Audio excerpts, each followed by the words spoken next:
Sebagai insan yang bertakwa, marilah kita tidak henti-hentinya memanjatkan puji syukur kehadirat Tuhan Maha Kuasa, Tuhan Maha Besar, Allah Subhanahu wa Ta'ala, atas segala karunia yang diberikan kepada kita sekalian, juga kepada bangsa kita yang baru saja kita rayakan bersama ulang tahun Republik Indonesia yang ke-80. Ulang tahun proklamasi sebenarnya, karena proklamasi tahun 45 kita masih harus perang 5 tahun. Saudara-saudara sekalian, terima kasih atas undangan ini. Saya sangat menghargai upaya penyelenggara mengumpulkan 2.000 lebih guru kepala sekolah dari seluruh Indonesia untuk pembekalan dan retreat. Saudara-saudara, saya kira ini sangat juga membesarkan hati saya hari ini dengan mengetahui bahwa hari ini kita sudah 100 sekolah rakyat yang beroperasi, berdiri dan beroperasi. Dan saya juga diberi laporan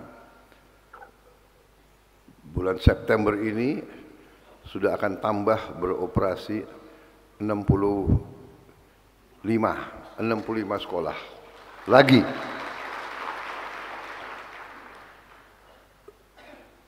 Saya kira ini sesuatu prestasi yang menurut saya luar biasa. Ya.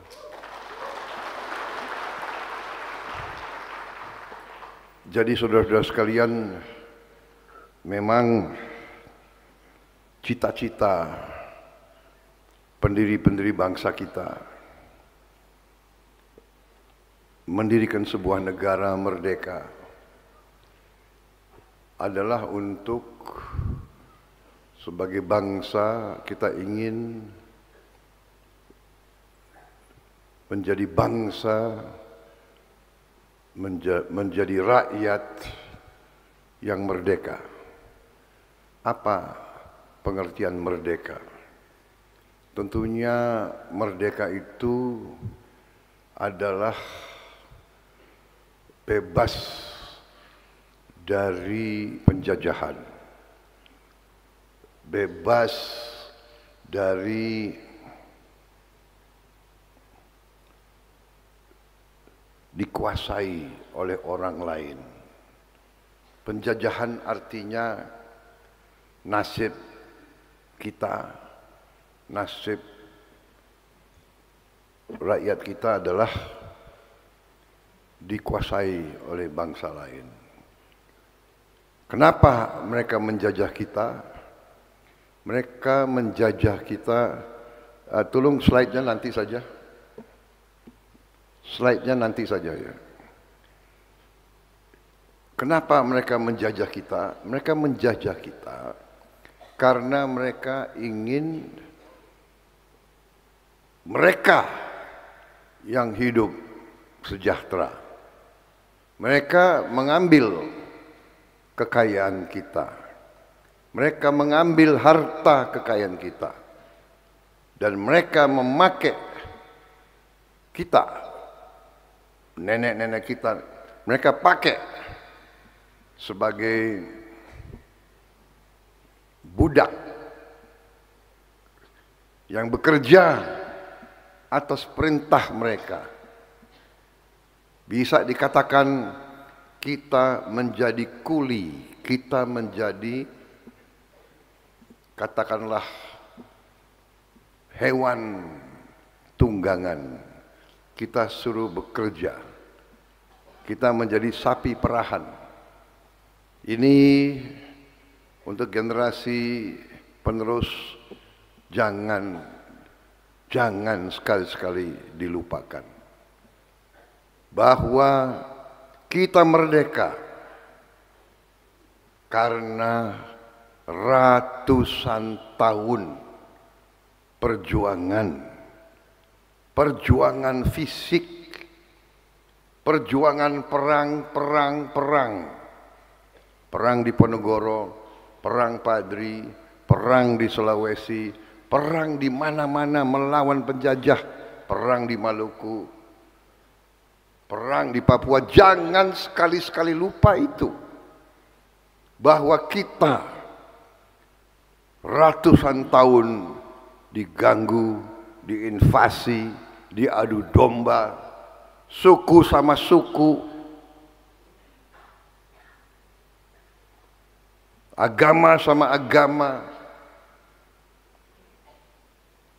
dan akhirnya terjadilah kemiskinan. Jadi saudara harus mengerti bahwa kemiskinan itu terjadi karena pemimpin-pemimpin yang tidak pandai, pemimpin-pemimpin tidak handal, pemimpin-pemimpin tidak kuat, pemimpin-pemimpin tidak mampu menghadapi penjajahan dari luar. Karena pemimpin tidak pandai, karena pemimpin tidak handal, karena pemimpin tidak faham bagaimana menjalankan negara dengan sebaik-baiknya, maka bangsa-bangsa asing bisa menguasai Nusantara yang begini luas. Saudara-saudara sekalian, kita tidak pernah boleh melupakan sejarah. Bangsa yang melupakan sejarah adalah bangsa yang akan ditakdirkan untuk mengalami kembali kesalahan-kesalahan di masa lampau. Karena itu, salah satu upaya kita sekarang adalah untuk segera memperbaiki semua kekurangan-kekurangan kita sebagai bangsa. Saya selalu katakan, kita sekarang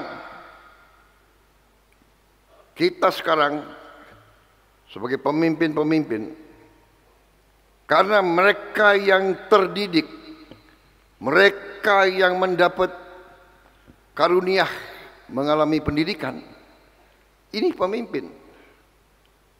Guru pemimpin, kepala sekolah pemimpin.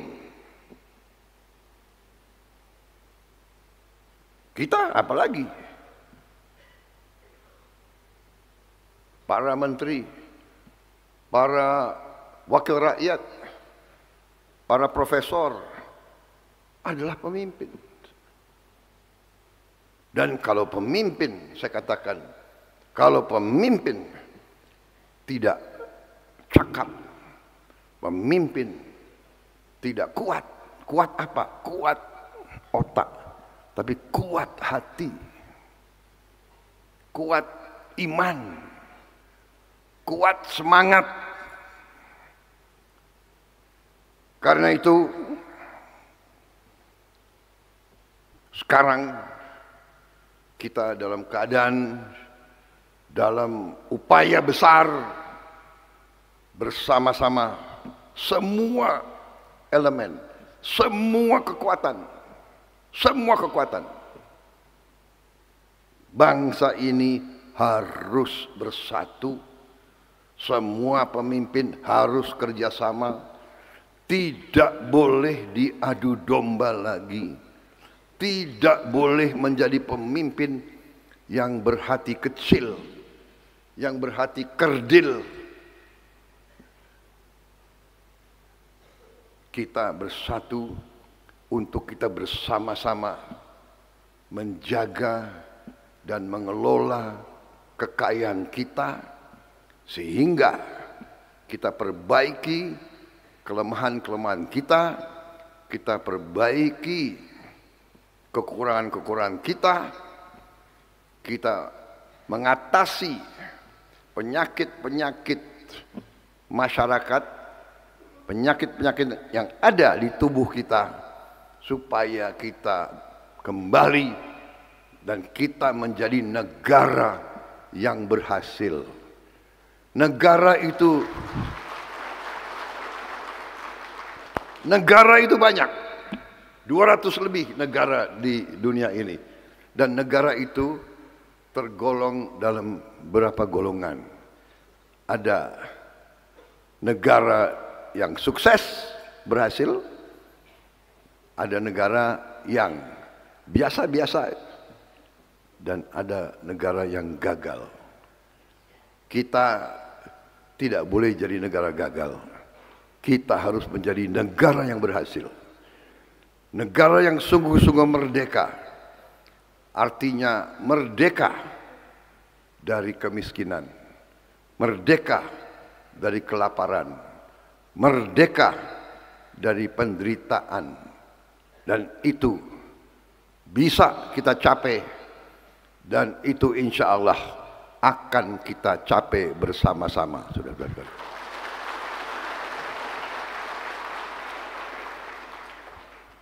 Upaya kita sekarang adalah upaya yang bercita-cita tinggi, bersasaran besar. Saudara-saudara sekalian, kita tidak boleh berpikir kecil, karena bangsa kita besar. Jadi saudara-saudara, sekolah rakyat ini adalah bagian dari usaha besar kita. Kita harus mengurus dan menguasai semua kekayaan kita. Kekayaan kita sangat besar. Kekayaan kita, saya ulangi, sejak sebelum saya jadi presiden, sebagai menteri, sebelum saya jadi menteri, sebagai pemimpin politik, sebelum saya jadi pemimpin politik, saya sebagai pengusaha, sebelum saya jadi pengusaha, saya sebagai prajurit, saya sudah mempelajari, saya sudah lihat data-data, angka-angka itu. Saudara-saudara, kekayaan kita sangat-sangat luar biasa. Tapi saudara-saudara, harus saya katakan bahwa masih terlalu banyak kekayaan kita yang tidak bisa kita kuasai, bahkan dikuasai oleh mereka-mereka yang mengambil kekayaan kita, dibawa terus ke luar negeri. Ini akan kita hentikan, saudara-saudara sekalian.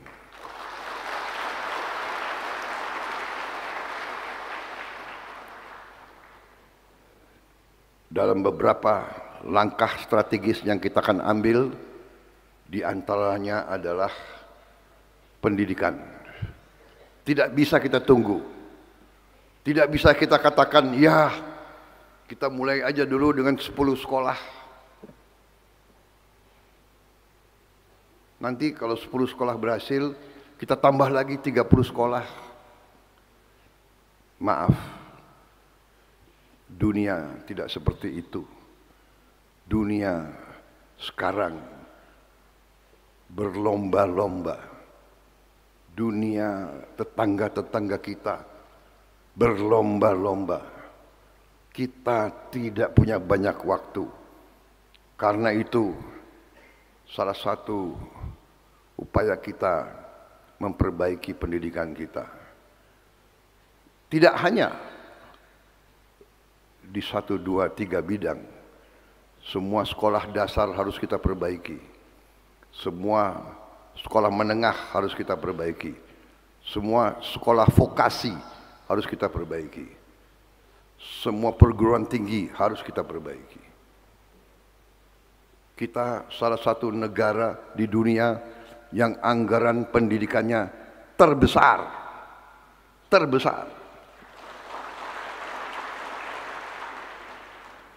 Jangan terlalu cepat tepuk tangan. Anggaran kita besar, tapi masih besar pula kebocoran. Saudara-saudara di daerah-daerah lebih tahu masalah ini daripada kami di Jakarta. Kalian yang merasakan. Selalu Anda dengarkan anggarannya sekian, tapi kok sampai di saya sekian.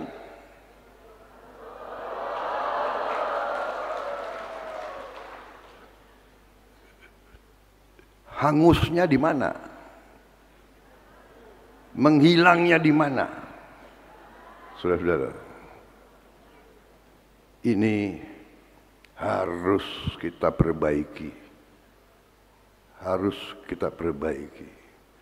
Dan ini tidak terjadi di kita saja, di banyak negara seperti ini. Saya baru saja sebelum saya ke sini saya ketemu tokoh dari luar negeri. Dia mengatakan, karena dia berasal dari India, dia sekarang warga negara Amerika, dia mengatakan bahwa di India beberapa saat yang lalu tiap 100 rupiah, kalau mereka rupiah, kita rupiah, 100 rupiah, dari 100 rupiah yang sampai ke rakyat hanya 15 rupiah.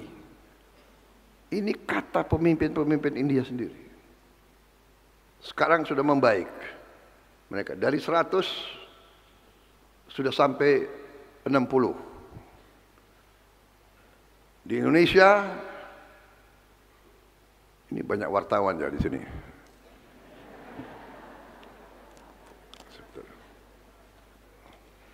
Pakai kacamata dulu.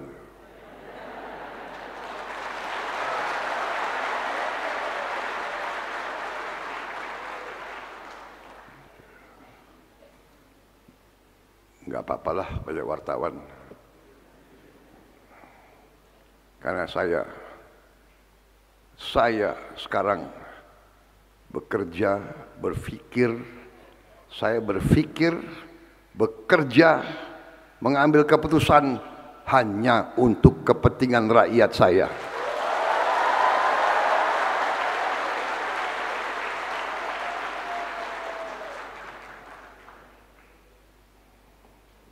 Saya kira saya bersama rekan-rekan saya, menteri-menteri saya, panglima-panglima saya kira kita sudah wakafkan jiwa dan raga kita untuk rakyat Indonesia.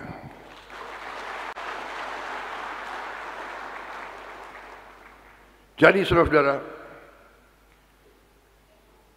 selain bekerjanya di banyak bidang dan bidang-bidang kita sudah mulai kelihatan hasilnya. Kita baru bekerja 300 hari sekian, tapi kita sudah mulai kelihatan hasilnya. Ada segelintir orang, saya kira mereka entah sadar atau tidak sadar, mereka ya itu sudah jadi antek-antek asing. Enggak apa-apa saya bicara di depan wartawan. Saya katakan mereka sadar atau mereka antek asing. Mereka tidak suka Indonesia bangkit. Mereka tidak suka Indonesia bangkit. Saya katakan mereka tidak suka Indonesia bangkit. Tapi kita yang akan bangkit bersama Indonesia.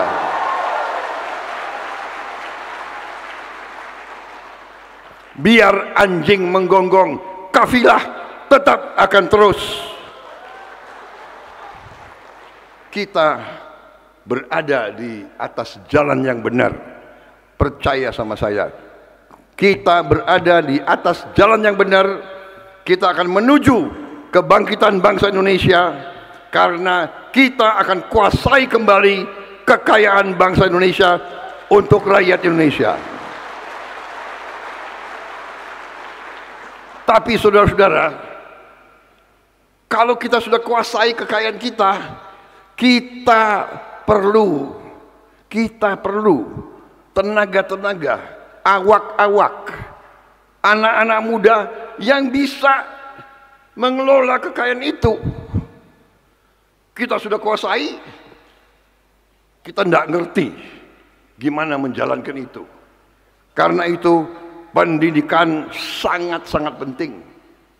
Karena itu walaupun kita sudah anggarkan pendidikan terbesar, kita harus sekarang menjaga anggaran itu tidak boleh bocor. Kalau bisa 100 rupiah sampai ke rakyat. Ini sangat penting. Karena itu saya ucapkan terima kasih kepada tim lintas kementerian yang berhasil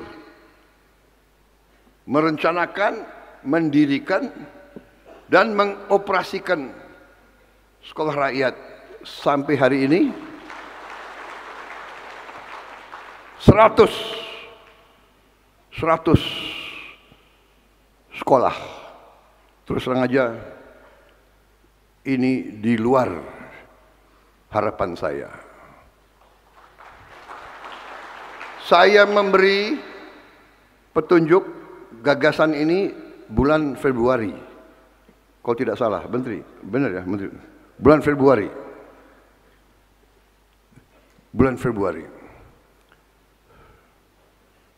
Maret, April, Mei, Juni, Juli. Waktu itu para menteri mengatakan, Pak, bulan Juli kami siap membuka sekolah rakyat. Mereka laporan.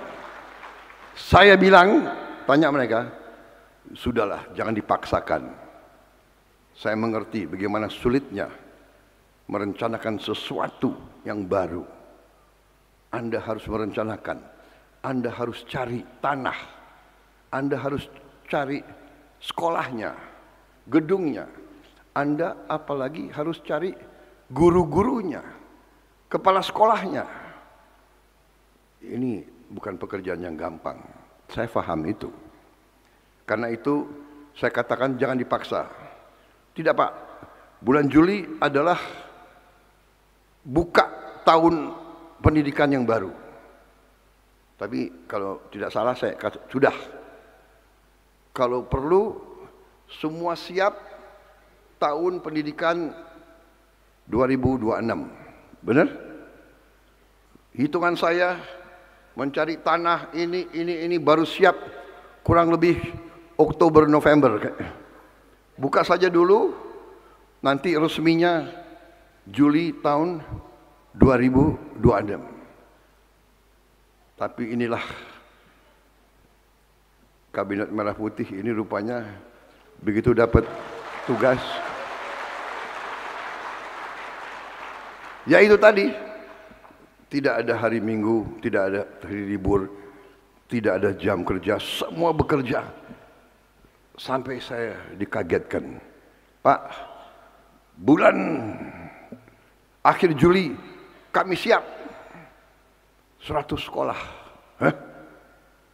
100 sekolah? Ngarang kalian. Tidak Pak, 100 sekolah. Tapi Pak, nanti kalau sampai September akan jadi 163. Luar biasa ini, 163.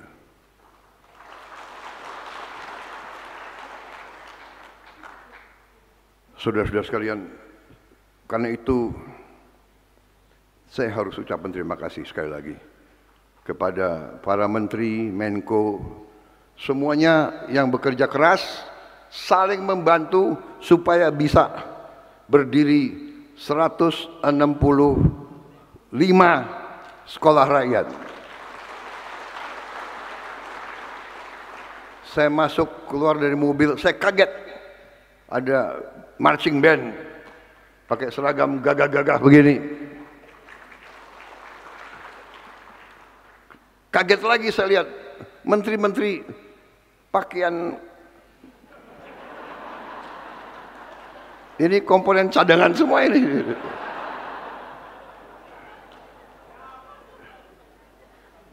Saudara-saudara, jadi saudara-saudara sekalian,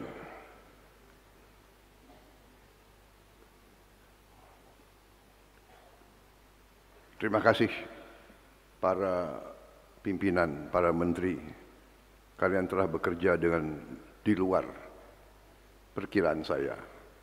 Kalian bekerja dengan baik. Bekerja keras, semangat, tapi juga bekerja cerdas. Bekerja keras, tapi tidak cerdas. Waduh, capek. Tapi ini hasilnya 100 sekolah, nanti sebentar lagi 165, kita harapkan tahun depan 200 sekolah. Kita bertekad merubah nasib saudara-saudara kita yang masih belum kuat ekonominya, dan kita bekerja keras untuk menghilangkan kemiskinan absolut dari bumi Republik Indonesia.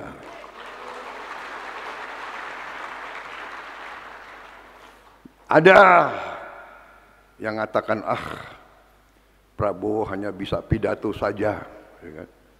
Tapi kita buktikan dengan hasil yang sebenarnya, yang nyata. Tanya ke rakyat Indonesia, apakah kita sudah berhasil memberi awal dari kebangkitan bangsa Indonesia? Ini bukan tujuan kita, ini baru awal dari perjuangan kita yang merupakan diteruskan upaya presiden-presiden dan pemerintah sebelum kita. Tidak bisa kita bangun begitu saja. Kita bangun atas perjuangan mereka yang sebelum kita.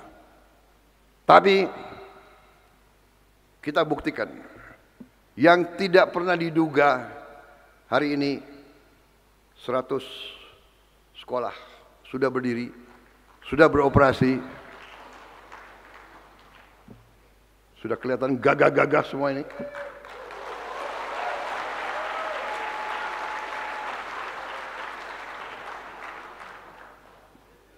Banyak senyumnya. Saya lihat mata mereka penuh dengan percaya diri. Saya terima kasih. Dan tadi saya besar hati testimoni dari beberapa siswa yang masuk program ini. Mereka dijemput dari keluarganya. Mereka cinta orang tuanya. Orang tuanya kerja keras. Orang tuanya belum menikmati kemerdekaan yang sebenarnya. Ini yang mendorong kita. Ini yang mendorong pemimpin-pemimpin. Ini mendorong saya.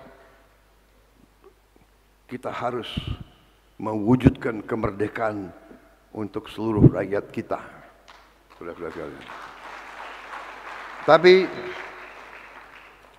yang jelas kita sudah mulai melihat titik-titik harapan. Kita sudah melihat cerahnya anak-anak yang mungkin tadinya risau apa yang akan terjadi.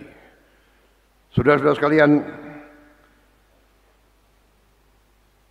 saya titip benar-benar para guru, Anda sudah diseleksi melalui program yang ketat. Terima kasih kementerian-kementerian yang melaksanakan itu. Luar biasa seleksi kalian. Guru-guru ini terus dibimbing, dibina. Para kepala sekolah, Anda memiliki tugas yang sangat mulia. Anda sedang menyiapkan tunas-tunas bangsa. Anda sedang dalam rangka kita memutus rantai kemiskinan, saudara sekalian. Mereka ini anak-anak yang kau didik, nanti mereka akan kembali ke orang tua mereka, dan merekalah yang akan mengangkat orang tua mereka keluar dari kemiskinan, saudara-saudara.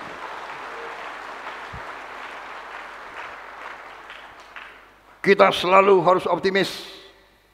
Indonesia akan punya pabrik mobil sendiri. Indonesia akan punya pabrik motor sendiri. Indonesia sudah terus akan bikin pesawat terbang sendiri, kapal-kapal sendiri, kereta api kita sendiri, jam tangan sendiri, pakaian sendiri, sepatu sendiri. Kita akan berdiri di atas kaki kita sendiri.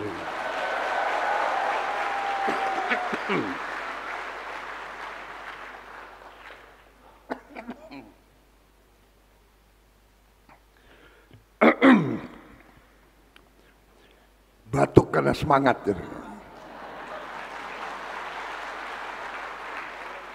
Saya semangat karena saya lihat kalian semangat.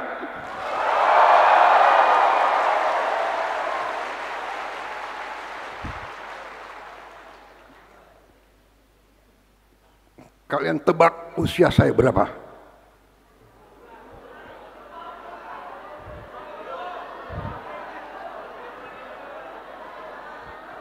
Siapa yang tepat? Saya ini sudah 74 tahun. Tapi saya tidak mau kalah dengan yang 34 tahun.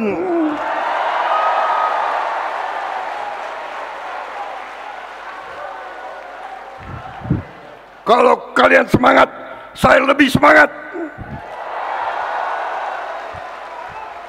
Bersama-sama kita bangun Indonesia yang kita cintai ini.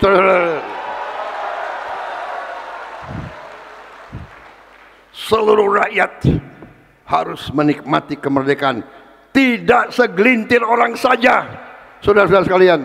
Tidak segelintir orang, seluruh rakyat Indonesia harus menikmati kekayaan dan kesejahteraan bangsa Indonesia. Dan itu tugas para guru.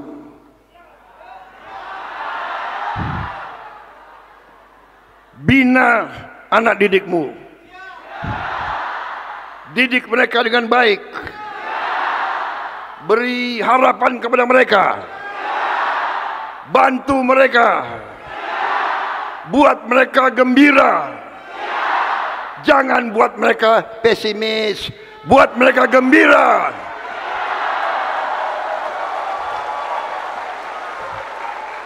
Bangsa Indonesia berani dan harus gembira. Sorak-sorak bergembira. Itu Indonesia.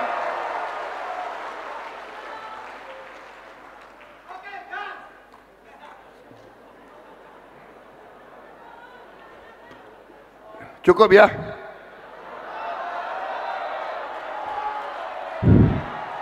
Mau maghrib. Nanti saya dimarahin Menteri Agama, saudara-saudara sekalian.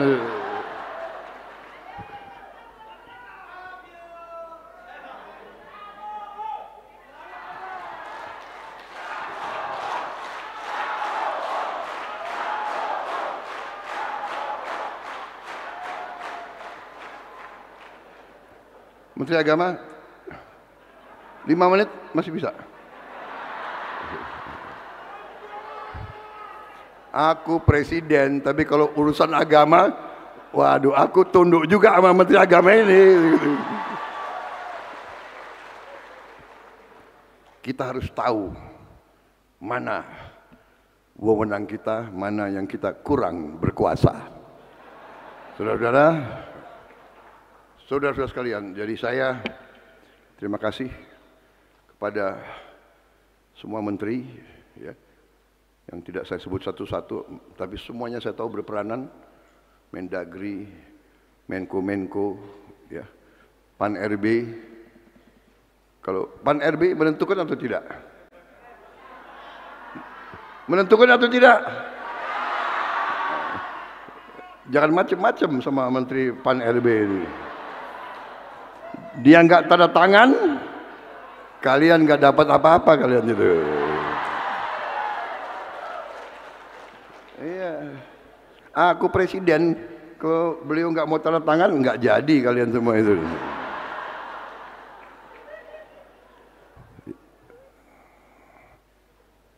Seluruhnya bekerja, terima kasih Panglima TNI, Kapolri, kalian juga banyak bantu. Ya, ini di luar dugaan, nggak ada yang percaya bisa bikin 100 sekolah dalam 5 bulan.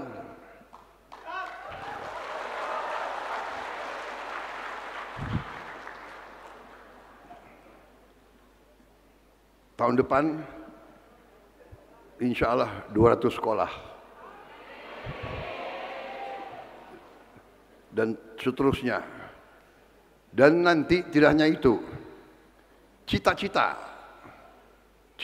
saya, cita-cita kabinet, cita-cita pemerintahmu, cita-cita semua sekolah Indonesia akan kita perbaiki.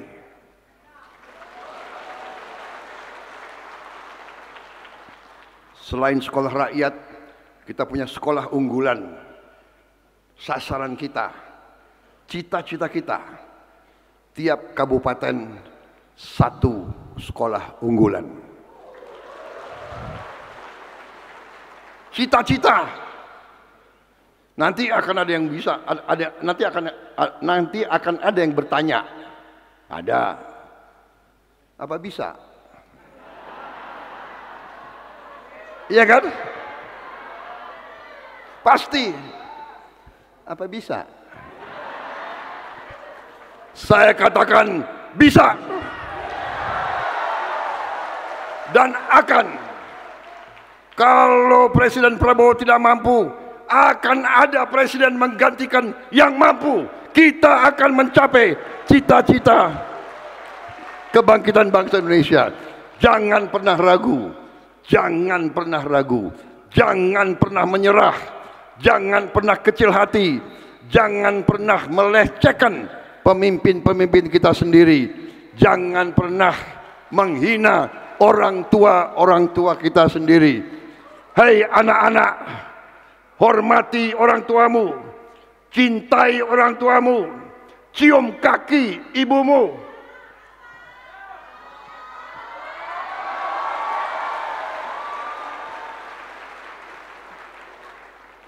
Jangan pernah kau rendah hati karena bapakmu kerja keras. Jangan sekali kau sedih karena orang tuamu masih belum makmur sekarang. Mereka bekerja keras untuk kalian.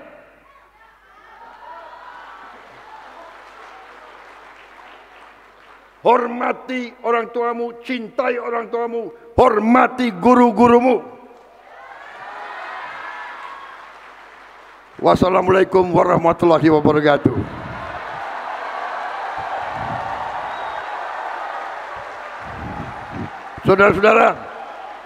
Saudara-saudara, saya ini mantan prajurit. Saya di tentara, kita ada kebiasaan. Kalau kita sangat bangga dengan anak buah kita, bukan anak buah yang hormat pemimpin, tapi pemimpin yang harus hormat anak buah. Saya, Presiden Republik Indonesia, saya bangga dengan kalian semua.